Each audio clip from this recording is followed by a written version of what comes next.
In today's video, I want to share about how we pay ourselves from our e-commerce business. So when you have an e-commerce business, how do you pay yourself? Because if you're just starting out, you'll be very tempted, especially if you're dropshipping, you'll be very tempted to like, oh, now finally I have a store that works. I finally have something that sells, and then it does sell and it makes you money, and you see, bam, we did $5,000, $6,000 profit that are left over in the account at the end of the month. So let me take it out, and great, next month we're going to do 10, let me take it out. Because you never need to hold money back to invest into anything, into inventory, into,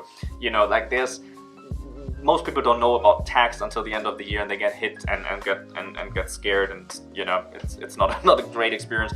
So I want to share with you how we actually handle the payout for two ways. One of the things is that we pay ourselves a salary. Okay, so every month there's a salary that we pay out. And if we have a dropshipping business that does maybe $100,000 a month, we pay out maybe $5,000, $6,000 as salary. That's just the monthly thing.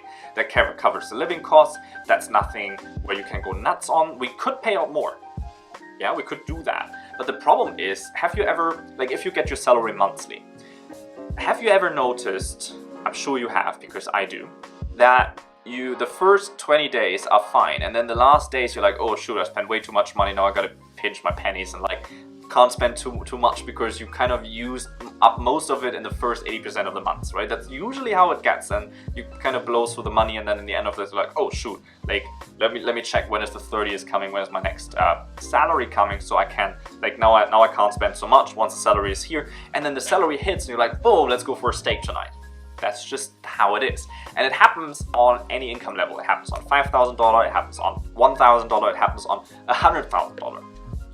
So to not blow all the money, we just pay ourselves a monthly salary. Because I know myself, I know if I pay myself 10, I'm gonna blow 10. If I pay myself 20, I'm gonna blow through 20. And if I have 100, I'm gonna buy a new car.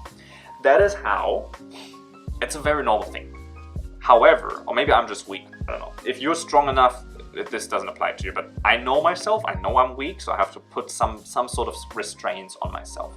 I even go a step further, and this $5,000, I give it all to my girlfriend, and I ask her to pay me an allowance.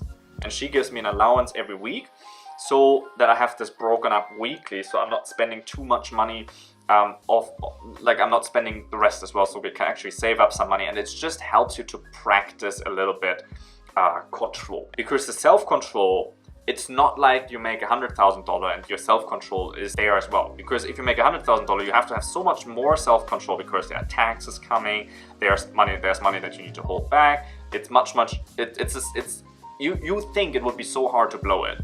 It's as quick as blowing through $1,000. You just spend it on different stuff. So that's just something we do every month. There's a salary for self-control. But because we have this business for a reason, we don't have this business to pay ourselves a salary, we have this business to make some money, right? And we do make some money, but we like to live in kind of this scarcity mindset. And then every 3 months we pay out the profits. So every 3 months we sit down, we go through the quarterly numbers, and every 3 months we take what's the profits, what we don't have to leave in for taxes, what we don't have to keep, or what we don't decide to or inventory or into other products. Anything that we decide basically that we want to keep for the next quarter, that we want to do investments with, we keep it. Everything else we say, okay, that's the profit, now we pay out the profit. And you think, yeah, Niels, I'm not at that level yet. Look, you have to start practicing that from $1, because you will not all of a sudden change into that mindset later on, okay? So every 3 months we take out the profits, and then because it's a 3 months thing, now it's like, boom, here's now a big chunk of money. Now what do we do with that? First of all, that's taxed for your personal, that's a bonus that gets taxed on your personal income. And then what's left of that, you'll cherish a lot more than if it would just be rapidly available throughout the months. But then you have the big chunk of thing, and then you say, okay, and you're not thinking, what kind of restaurant do I blow this on tonight? Where do I get bottle service tonight? Then with that kind of money, you're thinking, okay, where can I buy apartments? How can I invest this into courses and things where I can learn, where I can grow myself? The focus is different. I'm not saying never blow any money, never spend any money on anything fun. That's not what I'm saying. You can still do that. But we just like to keep in the mindset of okay, little payments every month, staying as broke as possible. Once in a while, there's a big chunk of money coming in. Now let's actually think about that and make a smart decision on what do we do with the money.